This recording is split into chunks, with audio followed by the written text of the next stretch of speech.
Hi, everyone. It's noon, so we're going to get started. My name is Jamie Kaufman. I'm one of the directors of the W21C. I'd like to start today's talk by taking this opportunity to acknowledge the traditional territories of the people of the Treaty 7 region in southern Alberta, which includes the Blackfoot Confederacy, comprising the Siksika, Pekuni, and Kainai First Nations, the Tsuut'ina First Nation, and the Stoney Nakoda, including the Chiniki, Bearspaw, and Wesley First Nations. The city of Calgary is also home to Métis Nation of Alberta, Region 3.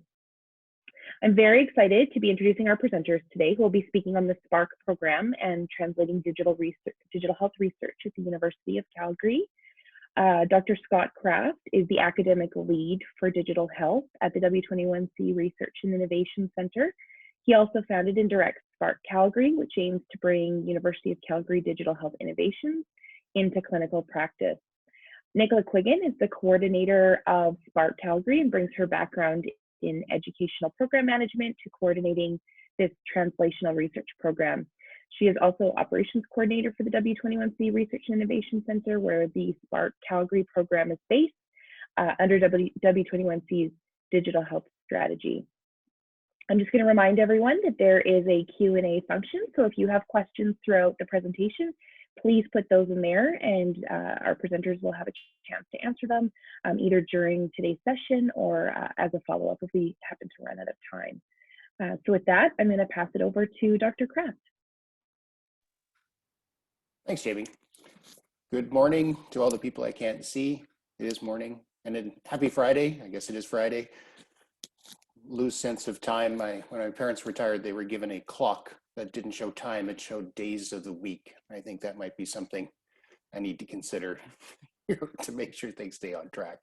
So I'm excited to talk about SPARK Calgary and SPARK Global today. Anybody who knows me realizes I don't typically get super excited about things except for Star Wars related items, but I'm actually excited about SPARK, so that should be saying something.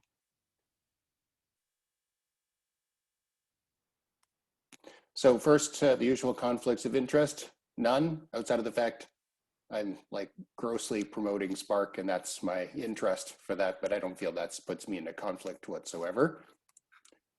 So what are you supposed to learn at the end of all of this? So you should be able to explain the importance of bringing academic inventions and discoveries to patients, clinicians, and the public. If you haven't understood that already, describe the SPARK model and its components, and be able to, and we're going to inform you, the faculty, researchers, students, of how to become part of SPARK Calgary at the end. And that's really the not so hidden agenda for this presentation today. Start with a quote. So I'll come to this again, but so Daria Moshley-Rosen is the founder of SPARK at Stanford. And paraphrasing her slightly, her statement was very blunt. She believes that academics, and I agree, academics have a moral obligation to ensure their innovations become available to improve the lives of patients. And this is really the guiding principle behind SPARK. She's fully engaged and actually described the global community. Everybody is engaged with this particular purpose. So I guess first off, who the heck am I and why do I have any ability to speak on this subject? I already mentioned I have some geeky leanings, and this is photographic evidence of this. Although the 2006 photo this is not my outfit. And although you can see production value increases as time goes by. But I started in Calgary in 2002 as a movement disorders fellow. And then in 2004, when the Calgary Patient Care Information System kicked off, I joined that project to bring Sunrise Clinical Manager, the electronic medical record system, to all of the Calgary hospitals and affiliated clinics. So that was and then in 2006 was when 6 and 7 is when we launched the different hospitals. This is me. So we had super users, and this is me at the foothills, and they provided me with the outfit to correlate with that role. And it was an excellent time, and we still use that system quite successfully, although there are changes afoot. So after that, my time commitment grew within clinical informatics and digital health, and eventually became the Calgary Zone Chief Medical Information Officer. I did go on sabbatical, or Calgary's an associate chief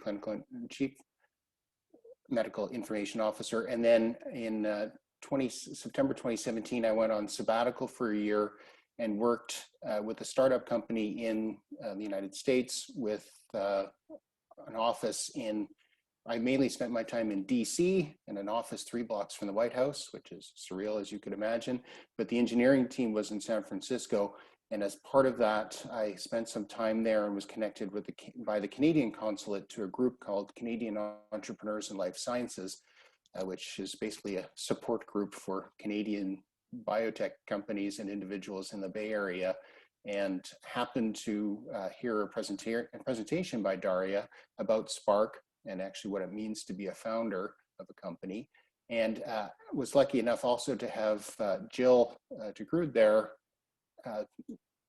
She was speaking about W21C. So both happened to be there at the exact same time. At the end of Daria's presentation, and I'll describe much of that in a moment, I asked her, could you use this for digital health? Because they use it for drug development. And then she said, of course. And then she described SPARK Global. And I went to Jill and I said, could we use this model for expanding digital health work in Calgary? She said, sure, let's look into that.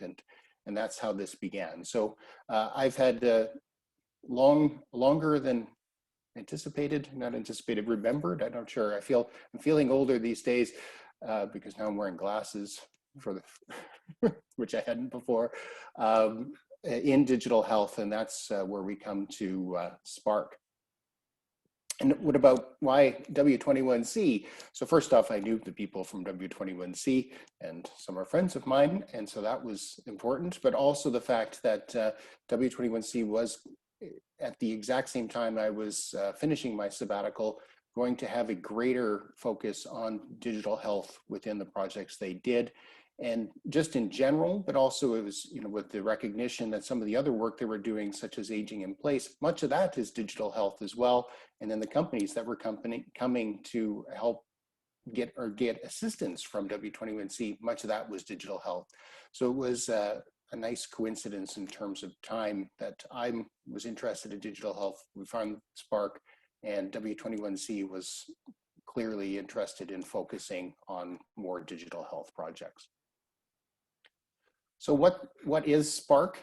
SPARK was a program developed in 2006 at Stanford by Daria Moschly-Rosen, and she discovered a drug in her lab in the early 2000s that would reduce heart scarring in people who had a heart attack.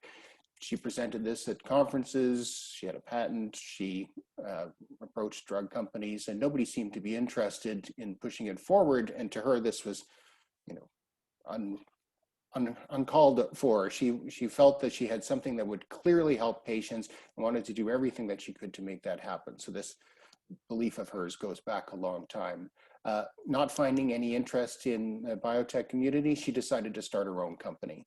And so at Stanford, if you start your own company, you actually have to take a leave of absence. And so she did so and started Kai Pharmaceuticals. And that eventually was acquired by Amgen, eventually in 2012. So during that entire experience, she realized that she had no idea about how to manage and work through drug development. And there was this large gap between the bench and actual clinical practice, which some people use the phrase the valley of death.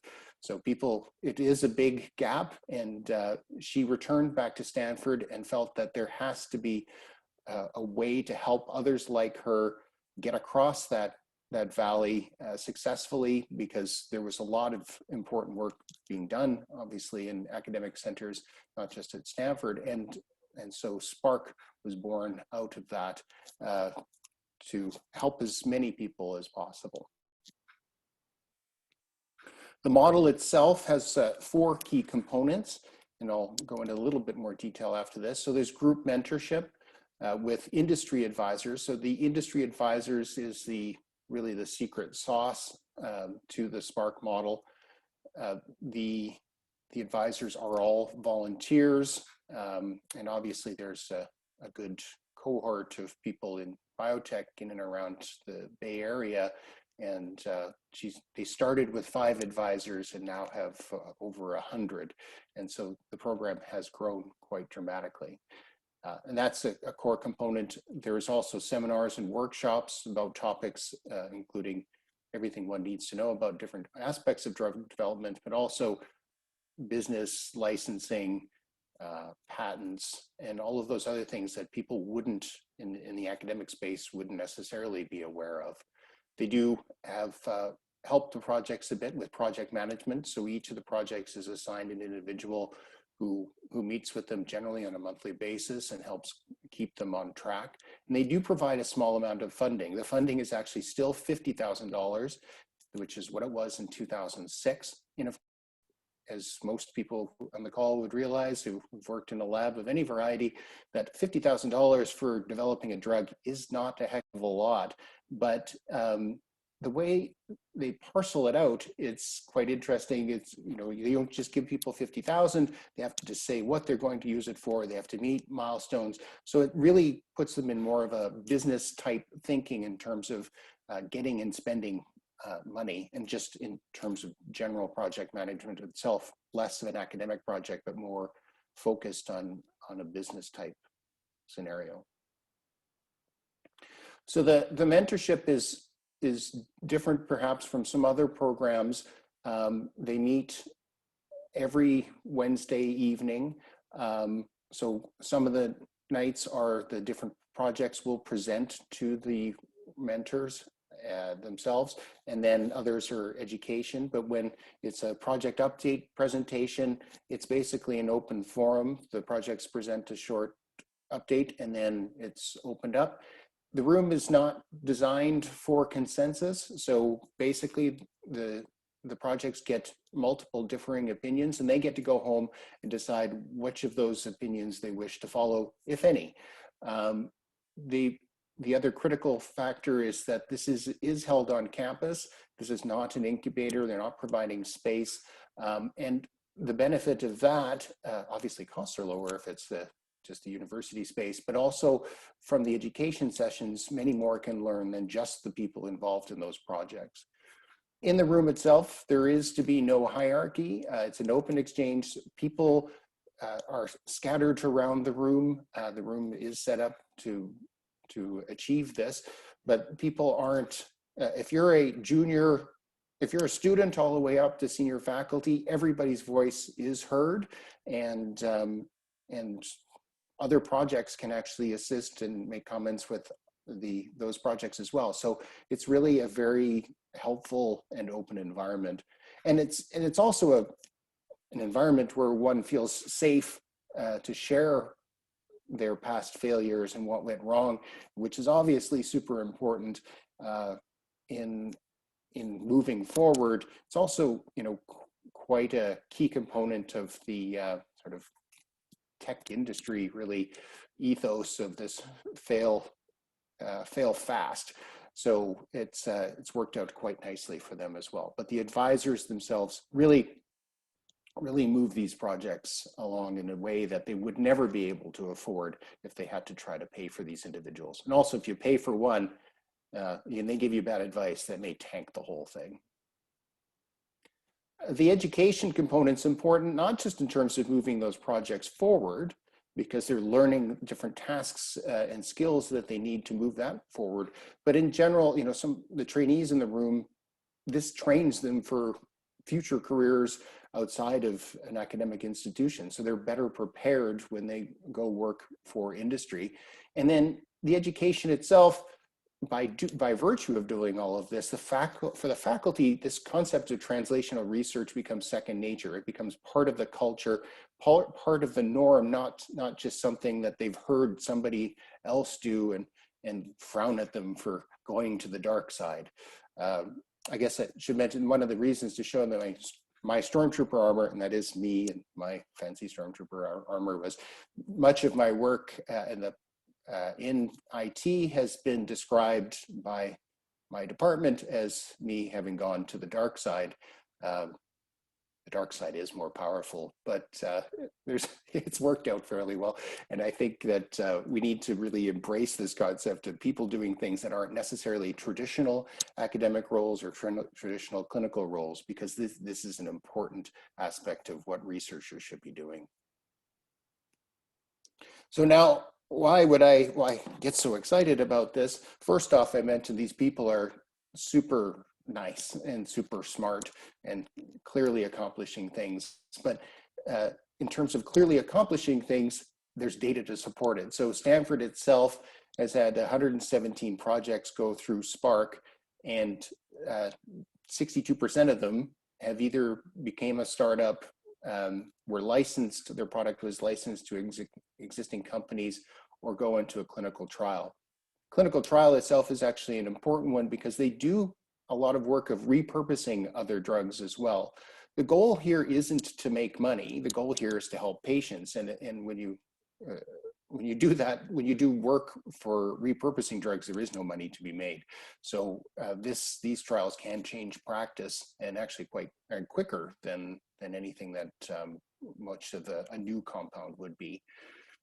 There's some failures, and I put that in quotes because there was a meeting just this week with the SPARK Global individuals, and described that much of those projects that would have failed to reach one of those outcomes were actually due to human factors. So maybe there was somebody who was a key individual who left the project, took another position, or there were just projects and teams that did not take advice well or potentially at all.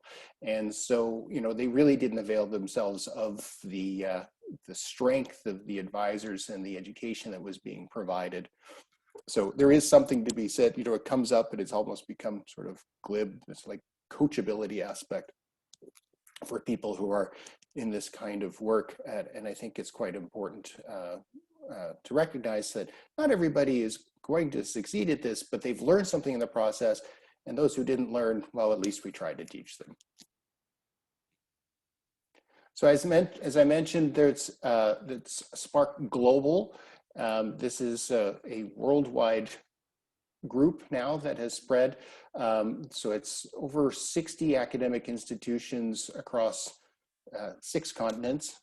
When Nicola presents, she likes to mention that there's no SPARK Global site on Antarctica, so we're missing a continent.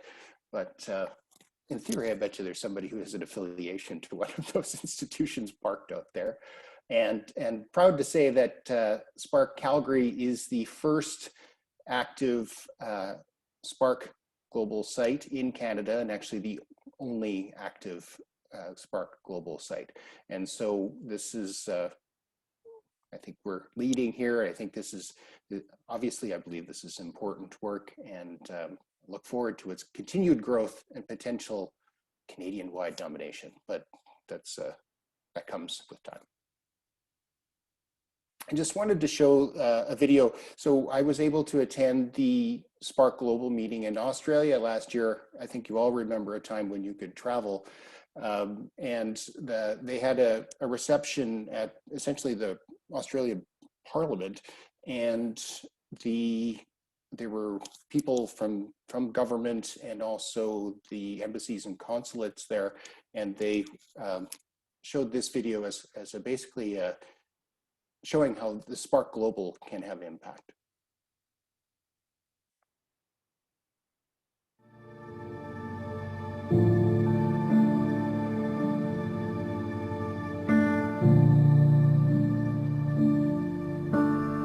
SPARK is a translational research program that helps academicians take early discoveries in biomedicine and mature them to a project that can impact patients and society.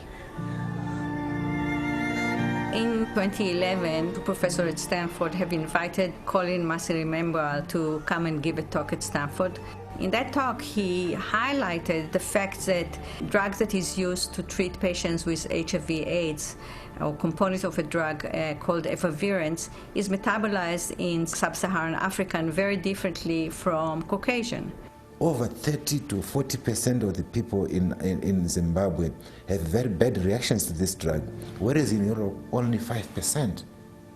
So we have come up with a genetics tool which helps us to identify those 40% who are likely to have very serious adverse drug reactions. And those would be given a drug dose which is individualized or personalized to their genetic makeup. I went to the World Health Summit in Berlin, where I talked to one of the people in charge of distributing the drug in sub-Saharan Africa. And what he told me is that the reason why HIV/AIDS is still common in sub-Saharan Africa and in Zimbabwe is because patients don't take their medication. And then he said it is a cultural thing. And I think that attitude was rather the trigger for me to become more involved in this project. First, you don't bring in drugs which don't work on your people.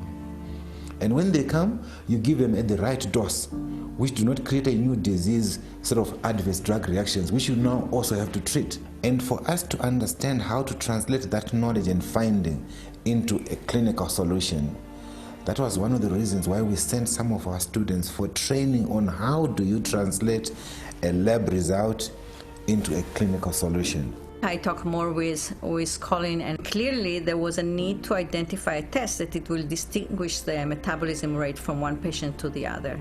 So the idea that we had was to bring students from Zimbabwe to Stanford to help them develop this assay and automated it so that they can apply it back in sub-Saharan Africa, and then develop a clinical trial that could show whether the drug is equally efficacious when those appropriate to the genetic traits that determine the metabolism of the drug. Sending those cohorts of students for training helped us to come up with the solution which we called Gene Dose, which is now a clinical solution to addressing the side effects of the antiretroviral drugs. So we believe this is a very clear result or outcome from this interaction within the SPARK family. The story of SPARK Zimbabwe, and specifically the project that Colin Massery-Membwa is running in the ABAS, is a perfect exemplification that know-how, smart experience is not restricted geographically, that there are terrific scientists everywhere in the world, and many of them are making discoveries that can impact patients not only locally, as in the case of Colin, but also globally.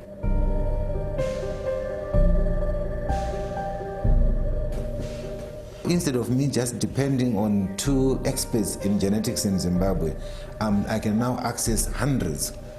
Then secondly, we do not have a history or a tradition of translational research, and SPARK is made up of people who have explored this value chain. So Africa can then tap into those diverse experiences of how to transition from discovery, development, and deployment of products. And by being a member of SPARK, we become beneficiaries of the collective skill.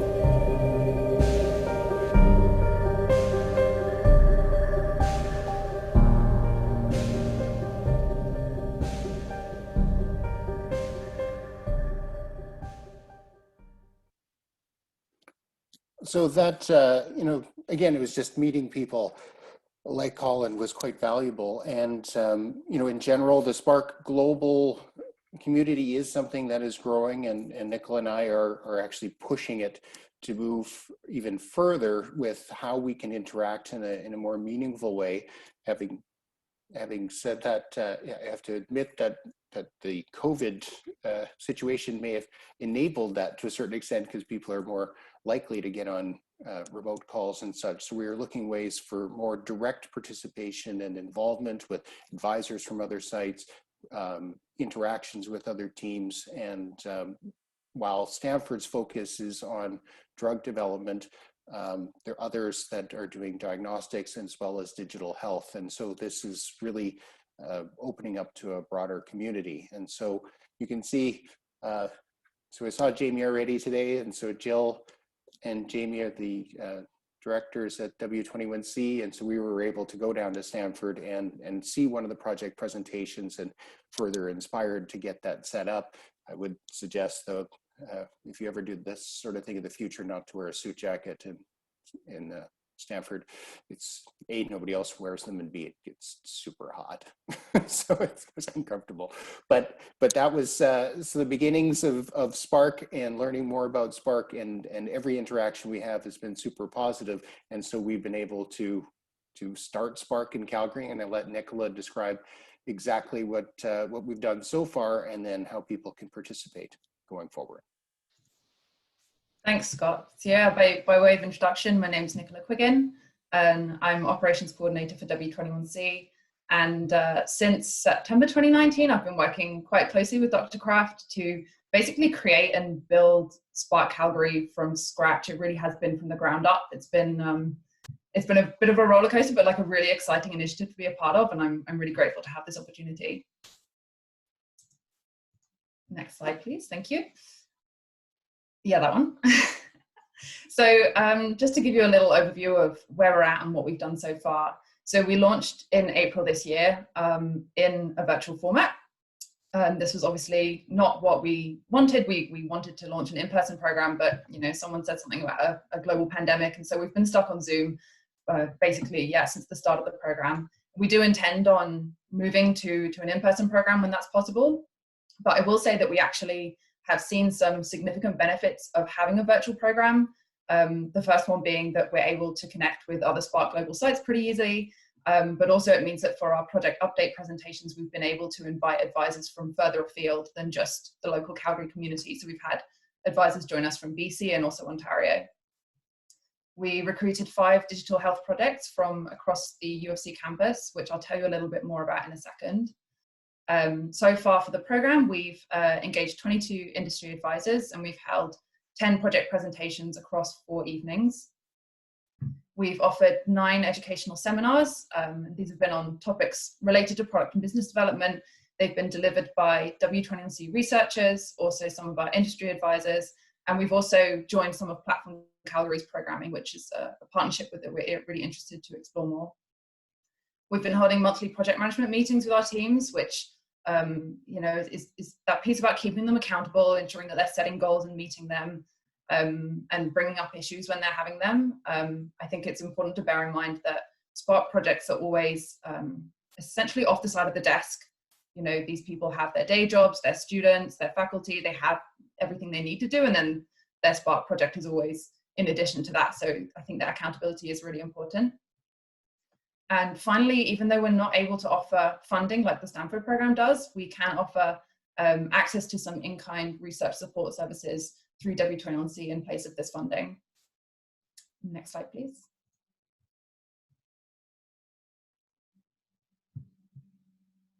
Next slide, Scott, please. Thank you. So yeah, I mentioned that we recruited 5 projects from across campus. So these are made up from a wide variety of people. So undergraduate students, graduate students, also some postdocs, some faculty, clinicians as well. And these are from all across campus. So obviously we have people from the Cummings School of Medicine, we have people from kinesiology, nursing, engineering, computer science, and also programs like the MBT program and BME as well. So I'll quickly highlight what each of our teams are working on. So Core Team Medical Technologies are developing a cuff-based therapy for use in the ambulance on the way to the hospital to help save brain tissue after suffering from a stroke. Eczema Baby Solutions are developing a mobile platform to support and inform caregivers of children with eczema. Happy Mapper developed a game for children with neuromotor disorders who need to undergo brain mapping procedures. Hope Digital Mental Health Platform are developing a comprehensive mental health care and prevention platform. And finally, VSpeaks are developing a virtual suicide prevention training that helps teachers talk to their students about suicide. So at this stage, I really want to give a shout out to the NeuroNexus competition, the iFreight Health Hack competition, and also Innovate Calgary, because these groups were all absolutely essential in helping us find good projects for this first cohort. And so we're really grateful to their cooperation and their help and support in this. Thank you. So I'm also really excited to announce to you all that applications are now open for our 2021 cohort. You can find details about this on our website. I think there's a link later on in this presentation. A few things I'd like to highlight. So the SPARK Calgary program or any SPARK program, it's at no cost to the teams. All we ask for our teams is for commitment to the program components. The time commitment is about 5 hours per month. With regards to eligibility criteria, our first cohort was only open to teams from across the UFC campus, but we've now opened up to allow projects, to welcome projects from other local academic institutions as well. So this includes Mount Royal University and also SAIT and other post-secondary academic institutions or polytechnic institutions. With regard to the selection criteria, the main criteria that we will select successful projects on is pretty clear. If you're developing a novel digital health solution to address an unmet medical need and you're based in a local academic institution, we're interested to hear from you. However, we will have a selection panel and they will take other factors into account, things like feasibility, that talent readiness, coachability piece, and also the team's potential for reaching success with this project through the SPARK program. Thank you. So the application process is pretty simple. We have an application form which you need to complete and submit by midnight on January 31st next year. Shortlisted applications will be invited to interview and present in front of a selection panel throughout February. We will make final decisions by the end of February, and new projects will be onboarded to the program to join our current projects in March. So it's a pretty quick turnaround. As I said, to apply, you can find the application form on our website, or you can just Google W21C SPARK and we should be the first thing to come up. So finally, I just want to highlight and just review what makes SPARK different from other innovation support programs that are inside and outside of the UFC. So first of all, SPARK puts the patient first. The ultimate aim of SPARK is to benefit patients in clinical and community settings. So while some SPARK projects will go on to become companies that generate a revenue, others, as Scott mentioned, might advance to the stage where a clinical trial is possible, and others may simply be made available to the public without the intent to make a profit. Secondly, as Scott mentioned, the SPARK model is essentially its proven model. The Stanford program has been running for over a decade now, and they've seen the 62% success rate. Thirdly, the group mentorship model is quite unique, and as Scott already covered, it really offers the chance to have multiple opinions in the room and the lack of reason to reach consensus, and it also means that you don't end up getting kind of boxed in with just one mentor and maybe feeling obliged to follow advice that might not feel quite right for you. And it also offers our advisors the opportunity to network with each other, which they seem to really enjoy as well. Being based within W21C means that our projects can take advantage of being connected with our interdisciplinary team. Also, we provide direct access to clinical spaces, and they're able to use some of the broad range of our research services. And finally, being part of the SPARK Global Network, I think, is a really exciting piece for us. So the network is currently becoming sort of more formalized as an entity and more connected. We've been doing a lot of work with other sites in SPARK Americas to give opportunities to our teams, hopefully to be able to connect with other teams and present to advisor groups from other sites, and also connecting with the Stanford program. And it's just a really exciting thing to be connected with so many other really clever people from across the world who are all sort of like-minded, altruistic innovators, from all across the world. So that's a really exciting piece for us. I think this is back to you now, Scott.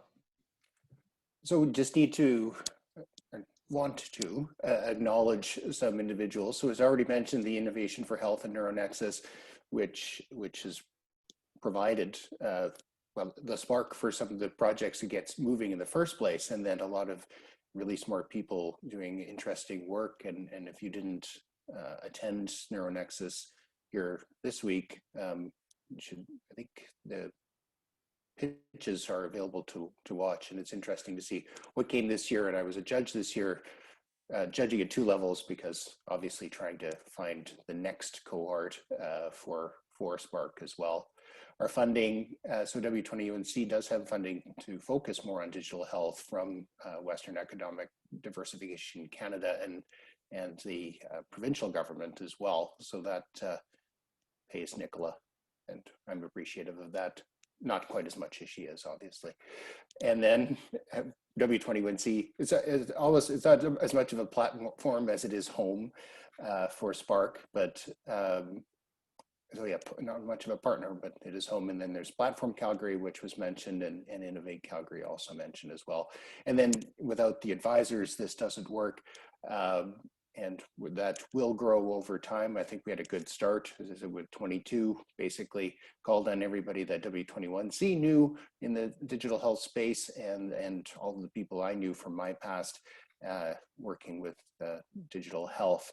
And so that's gone exceedingly well. And then Daria, who you saw a little bit, Kevin is the co-director from SPARK Stanford, and they are just absolutely incredible people. Started with a Daria quote, and I finished with one. I haven't told her that I'm using quotes, but this was in the meeting on Wednesday. She had stated this, and I was scribbling down furiously. So if you build a place where academia and industry come together to focus on the patients, and then there was a second part in there mentioned, not career advancement and not just pure cash, you can actually build miracles. And so they've done it, and they've demonstrated that this is possible. And so it's not just, these are people who mean these kinds of vision type statements, and it shows in the work that they do.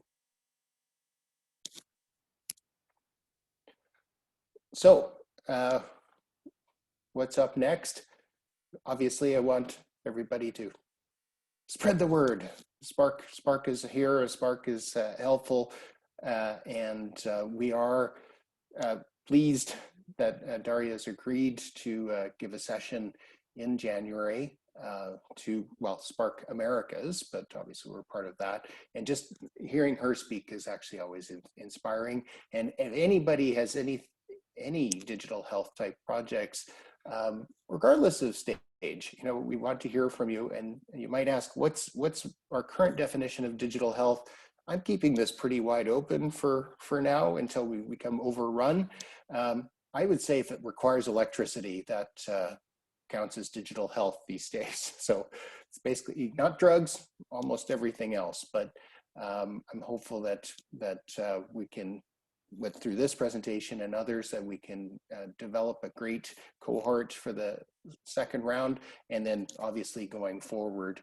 And I look forward to that. And if you have any further questions after the end of all of this, my email's there, Nicola's email's there, and then the general W21C. If you forgot our names, and I won't take that personally. Kraft's pretty hard to forget though. And we do have a website which has the application and also describes the SPARK program again in detail. I'm not sure, Nicola, if you have any further comment. No, I just wrote it in the chat. The January talk with Daria I think is going to be it's a really cool opportunity. It's really amazing that she's giving us the time. So if you'd like to be informed of when registration opens for that, because you'd like to come, please just drop an email to w21c@ucalgary.ca, and we'll make sure that you'll send the registration details when they're open.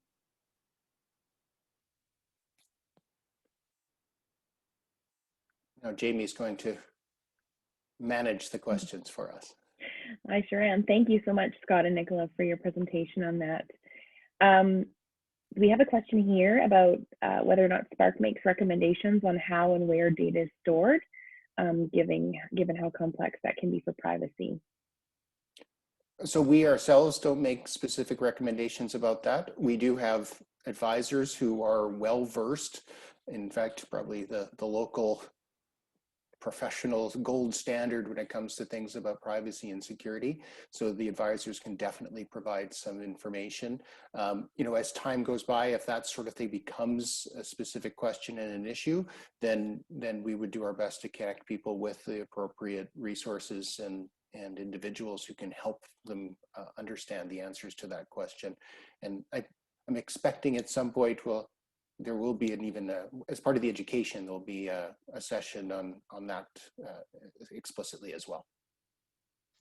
I will just add to that's another reason why W21C is such a great home for the SPARK program, because W21C already has a really extensive network within the province and beyond of relevant people who could help out our project teams. So that's it's really great that we can be homed there and sort of take advantage of that. Speaking of that provincial network, we have a question about whether people from the U of A can participate. So can you maybe comment on who is applicable to participate in this next round? So right now, you know, I alluded to eventual Canadian-wide domination. First step is Calgary. Just for practical means, we are just getting started out and want to keep this sort of under control. For now, meaning at least this year, thinking that it would be Calgary-based institutions. I do see this expanding to include Edmonton as well, and actually probably across the border as well in either direction at the very least, Alberta or BC and Saskatchewan. But for now, it's just SPARK Calgary, but that could change. You can always, whoever asks the question, you just always, I'm always interested to know what's going on in Edmonton, so shoot me an email anyways and we can chat just generally. Could you speak a bit more to the eligibility? So the question here is around how strict is the medical criteria? Is it specific to patients, which means it has to be applied in a clinical setting, or can it address a health-related need outside the clinic? So it definitely can address a need outside of the clinic. The criteria is unmet medical need, a unique approach to an unmet medical need. So whether that's preventative, therapeutic, or something in between, that's all applicable. It doesn't even need to involve clinicians in any way, shape, or form. This can actually just be direct to the citizen, not even necessarily the word patient being used as well. So anything and everybody. We have a question here about why SPARK maybe hasn't taken off elsewhere in Canada, and what steps can be taken to promote this program at other schools within Canada. I do know that they had some interest from Toronto, but that somewhat fizzled after the individual who was leading the charge for that left the institution. So that was that. I think, I'm not even sure if other institutions are aware of it. I wasn't aware of it and only became so because I was parked nicely in San Francisco at the time, and she happened to show up. I'm not sure I would have ever known of its existence. So I think this is really part of the first step to really highlight this possibility, not just in Calgary, not just Alberta, but in Canada. So I do see this expanding. As we show more success, people will start taking notice, and then it will grow. Other countries, so it's SPARK Australia, it's SPARK Finland. These aren't single institution programs in other parts of the planet. In North America, it's obviously just been single institutions, but that's expansion is definitely in thought of. Yeah, and I will add to that the SPARK Global Network's only really been around as a formal entity. Since 2015, they had a huge influx of new SPARK sites, I think, through 2017, 2018. And as they're trying to formalize a little bit more, I think they've slowed down recruitment while they figure their things out, and then they're going to be looking to expand further as well. And hopefully we'll be able to help them with that and share the news across Canada as well. And thanks, Nicola. I know, Scott, you mentioned that digital health was essentially anything that requires electricity. We have a question here, if you want to expand on that at all. Are you just focused on the technological aspect? Well, it's basically because the advisors we have are involved in in health IT, digital health, and so that's where the strength is. And so we're willing to consider anything. So I would suggest if you have something that even seems vaguely linked to digital health, feel free to apply. So, and if not, we'll let you know what that is. But it's all the way apps. People think of digital health as EMRs and its integration, but it's much more than that. It is like apps, wearables. The Accordion Technologies project, some would say, well, that's not exactly digital, but in the middle of all of that is a device that's going to manage that interaction with the blood pressure cuffs, and also handle data both at the time and also sending data to those having to look after the patient with stroke later. So I think it's wide enough that we can do that. If it's anything more complex than, you know, a small or large molecule that people take as a pill, that's probably open. Perfect. This question is directly for Scott about whether you believe Mando will end up becoming a trained Jedi. But he has not exhibited any particular force sensitivity as of yet, so we'll have to see how that goes. Mando, or did you mean? I just read the question. Yeah. I think you meant somebody else and may have mistyped the word, but I don't want to spoil it. Great question here. How far along should a project be when they apply for SPARK? So idea phase versus planning phase versus further along? I think further along than just the idea. So SPARK, really, you should have had some work done or science to back it up. So there may be some science to state that, you know, if I look at Cordian, there's science to state that ischemic conditioning could decrease stroke, but there was no device built necessarily at the time. It was a thought, but it's really moving that science, that pure translational is moving that science into something practical. But then there are individuals who have developed an app or a platform. So Hope has a platform. They're fairly far along, actually, and just not, it's been limited to a research project, but not available for, you know, the general population to use it. So something more than an idea, but if you're making money already, then you're too late for us. So it's pretty wide. Yeah. All right. So somebody's asking if you would be able to compare and contrast this program to the CABI SPARK grant. I don't know what that is. So I think sometimes it's challenging because SPARK is also quite a popular word moniker. Yeah, for sure. Yes, there's TeleSpark. Yeah, so SPARK's a bit of a problem. So this is independent of whatever that might be. It's not a grant.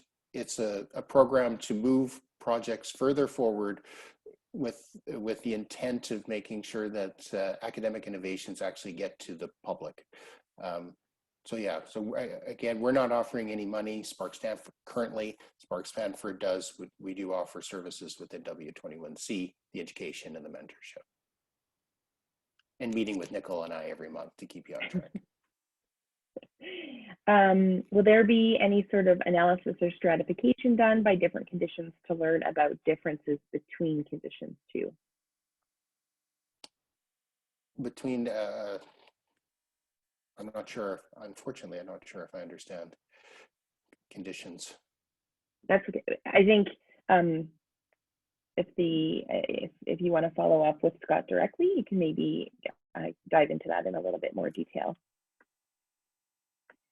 How extensively do participants engage with others involved with SPARK in other regions? And is there much room for collaboration or mentorship? This is a great question. So this is what we're trying to grow right now. So at the first level, we're going to try to, so we have the ability for the SPARK program participants, or they're called SPARKies elsewhere, for the SPARKies to attend the Stanford education sessions, not their project updates, because these are confidential materials, so we have to be careful about that. But we also have a notion that people have agreed to, but we haven't done yet practically, is presenting to advisors from the different SPARK programs. And obviously, if it's identified that there's resources and research interests or linkages that could exist as a more direct collaboration, the more that we put it out there that the different projects exist and what they do and what they're interested in, I think that those collaborations will more directly develop as well. Thank you. We have a question about group mentorship aspect of the program, and whether this is a formalized relationship or more of an informal approach based on skill need.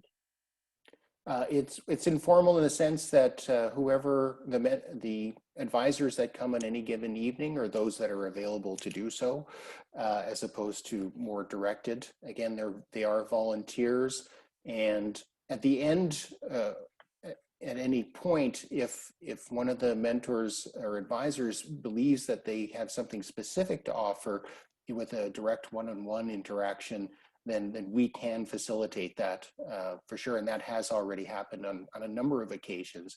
It's been obvious, you know, haven't been going on for long, but we can see already the change in direction and change in strategy, and that has been made by both just presenting to the group as a whole, but also with these more specific one-on-one interactions. So it's really been working out, but it's meant to be informal, but a tighter interaction can occur should the mentor wish to do that. Again, they're volunteers, so we don't expose them to to everybody to be able to ask them anything at all times.